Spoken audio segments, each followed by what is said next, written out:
আচ্ছা বলেন, এই গল্পটা নবী করিম সাল্লাল্লাহু আলাইহি ওয়াসাল্লাম বনি ইসরাইলের গল্প শুনাইছেন।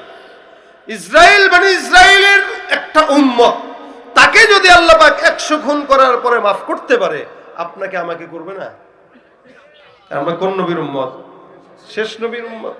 রাসূল সাল্লাল্লাহু আলাইহি ওয়াসাল্লাম বলেন, শেষ নবীর উম্মতের পাওয়ার এত যে আল্লাহ পাক রব্বুল আলামিন সবগুলাকে পিছনে সিরিয়ালে দাঁড়া করায় রাখবেন। আগে আমার উম্মতকে জান্নাতে নিবেন, এরা আগে ঢুকবে, তারপরে বাকিরা যাবে। আমার উম্মত ঢুকার পর্যন্ত কোন উম্মত জান্নাতে ঢুকতে পারবে না। সুবহানাল্লাহ, জোরে বলেন সুবহানাল্লাহ। আমরা জান্নাতে যায় দখল করব আগে।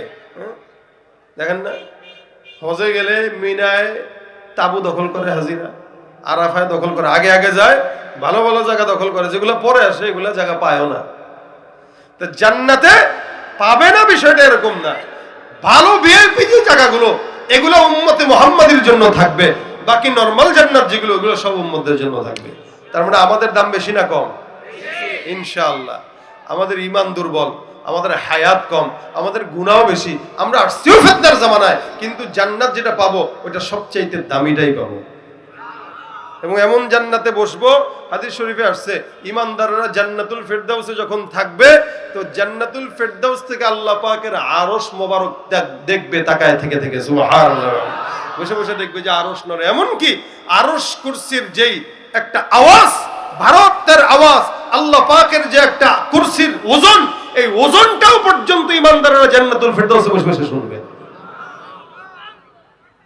দেখেন, এই জান্নাত আল্লাহ পাক আমাদেরকে দিবেন, এবং সবচাইতে ছোট্ট ঈমানদারকেও যে জান্নাত দিবেন, রাসূল করিম সাল্লাল্লাহু আলাইহি ওয়াসাল্লাম বলেন, ওই ঈমানদারকেও আল্লাহ পাক 10টা দুনিয়ার সমান জান্নাত দান করবেন।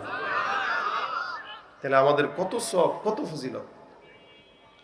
শুধুমাত্র কাজ হবে কয়টা? কথা কয় না, কয়টা? 1 নাম্বার, ওয়া আনিস্তাগফিরু রাব্বাকুম, 1 নাম্বার ইস্তিগফার করো তোমরা তোমাদের রবের নিকট। 2 নাম্বার, সুম্মা তুবু ইলাইহি, এরপর তোমরা তাওবা করো। 1 নম্বরে ইস্তিগফার, 2 নম্বরে কি বলেন? 1 নম্বরে কি বলেন? জোরে বলেন, 1 নম্বরে কি? 2 নম্বরে কি? 1 নম্বরে ইস্তিগফার করো, 2 নম্বরে তাওবা করো। ইস্তিগফার আর তাওবা এক জিনিস নয়। ইস্তিগফার মানে গুনাহ থেকে মাফ চাওয়া, তাওবা মানে গুনাহ করব না নিয়ত করা। 1 নম্বরে ইস্তিগফার, 2 নম্বর তাওবা। আল্লাহ, সকালবেলা গুনাহ করলাম, আল্লাহ তুমি মাফ করে দাও। রাসূল করিম সাল্লাল্লাহু আলাইহি ওয়াসাল্লাম বলেন, কেউ যদি একবার ইস্তিগফার করে, আমার আল্লাহ পাক রব্বুল আলামিন ওই বান্দার সমুদ্রের ফেনা পরিমাণ গুনাহ যদি হয়ে যায়, আল্লাহ পাক রব্বুল আলামিন বান্দার গুনাহ মাফ করে দেন।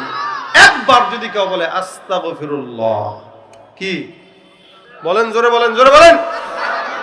দুর্বল জাতিরে নিয়ে পড়ছে, আবার বলেন আস্তাগফিরুল্লাহ। এই যে একবার বলছেন, নিয়ত করে ইনশাআল্লাহ আল্লাহ গুনাহ মাফ করে দিবেন। রাসূল বলেন, মাল্লাজিমাল ইস্তিগফার জাআলাল্লাহু লাহু মিন কুল্লি হাম্মিন ফারজা ওয়া মিন কুল্লি যিকিন মাখরাজা ওয়া রাযাকাহু মিন হাইসু লা ইয়াহতাসিব। কোন বান্দা যখন জবানের মধ্যে ইস্তিগফার লাজিম বানায় নেয়, বান্দার যত দুশ্চিন্তা পেরেশানি থাকুক না কেন সব দূর করে দেয়।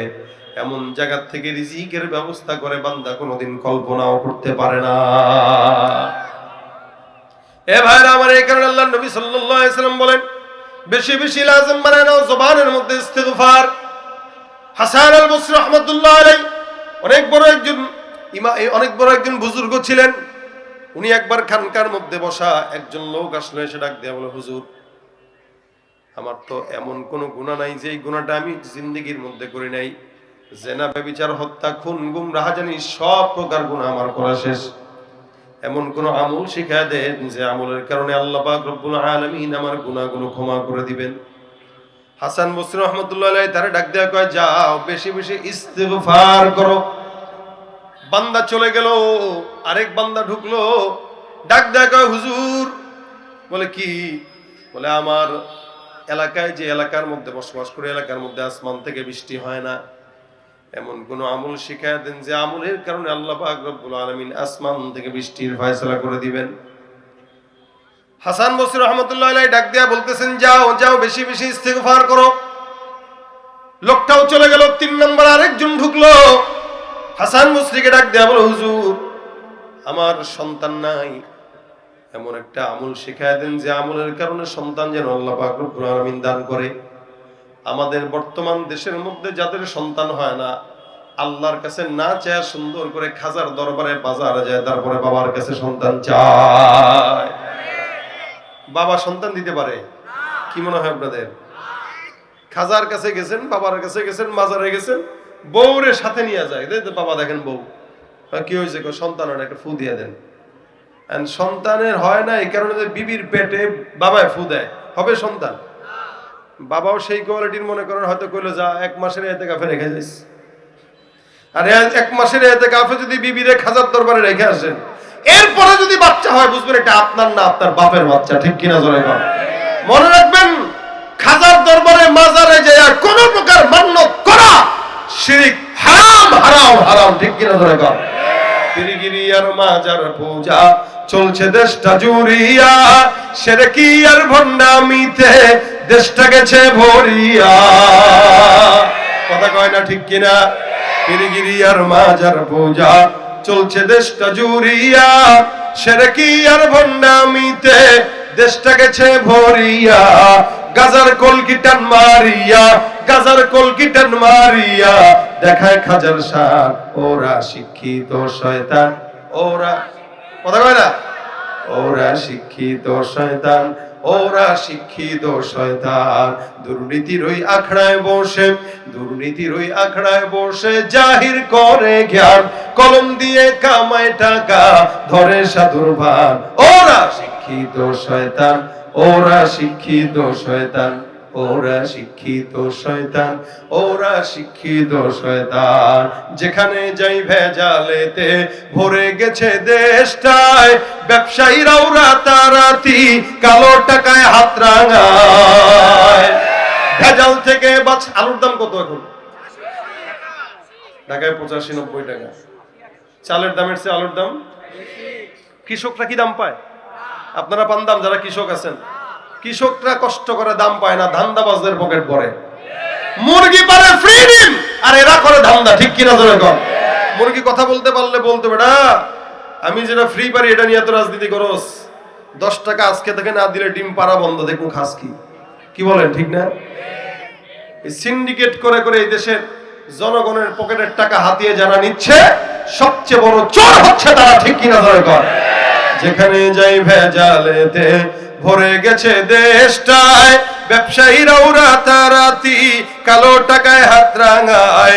ভেজাল থেকে বাঁচতে হলে, ভেজাল থেকে বাঁচতে হলে খোলা রাখো কান, ওরা শিক্ষিত শয়তান, ওরা, ওরা শিক্ষিত শয়তান, ওরা শিক্ষিত শয়তান।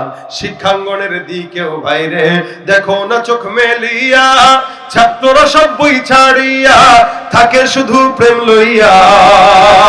অস্ত্র সে তো সঙ্গের সাথী, অস্ত্র সে তো সঙ্গের সাথী হইতে মাস্তান। ওরা শিক্ষিত শয়তান, ওরা শিক্ষিত শয়তান, ওরা শিক্ষিত শয়তান, ওরা শিক্ষিত শয়তান। আছে না নাই?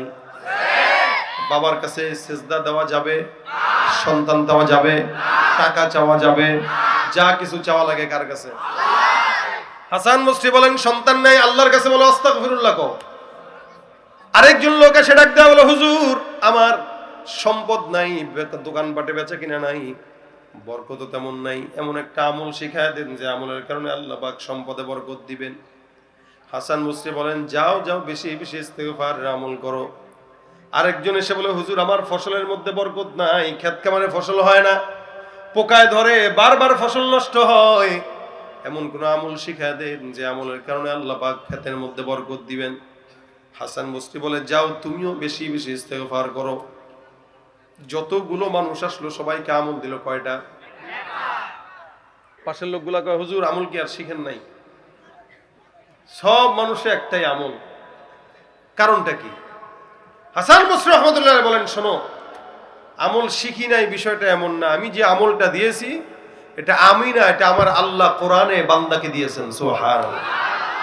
আমাদের পীর সাহেবরা আমাদেরকে আমল দেয় যে বাবা 6 তাসবির জিকির করো, ওই জিকির করো, ওই করো, ওই দুরূদ পড়ো, এই করবা। তাহলে এগুলো আমাদের পীররা আমাদেরকে দেয়, আল্লাহওয়ালা বুজুর্গরা আমাদেরকে দেয়। আর এই আমল আল্লাহওয়ালা বুজুর্গ পীর দেয় না, দিয়েছেন কে? আল্লাহর দেয়া আমল অনেক দামি না? আল্লাহ পাক রব্বুল আলামিন বলেন, ফাকুলতু আস্তাগফিরু রাব্বাকুম ইন্নাহু কানা গাফফারা, ফাকুলতু আস্তাগফিরু রাব্বাকুম ইন্নাহু কানা গাফফারা ইউরসিলিস সামাআ আলাইকুম মিদরারা।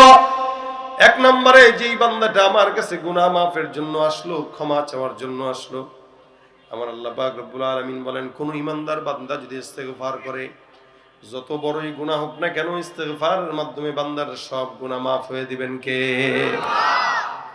দুই নম্বরে, কোন ঈমানদার বান্দা যদি ইস্তেগফার করে, তার এলাকায় যদি আসমান থেকে বৃষ্টি না হয়, আল্লাহ পাক রব্বুল আলামিন বলেন, ইউরসিলিস সামাআ আলাইকুম মিদরারা, ওই বান্দার আসমান থেকে এলাকার মধ্যে বৃষ্টি দেনেওয়ালা থাকবেন কে? আসমান থেকে আল্লাহ পাক বৃষ্টির ব্যবস্থা করবেন। যে ব্যক্তি বৃষ্টি নাই, এই কারণে আমলের জন্য আসছিল, তারাও কি দিছিল? ইস্তেগফার।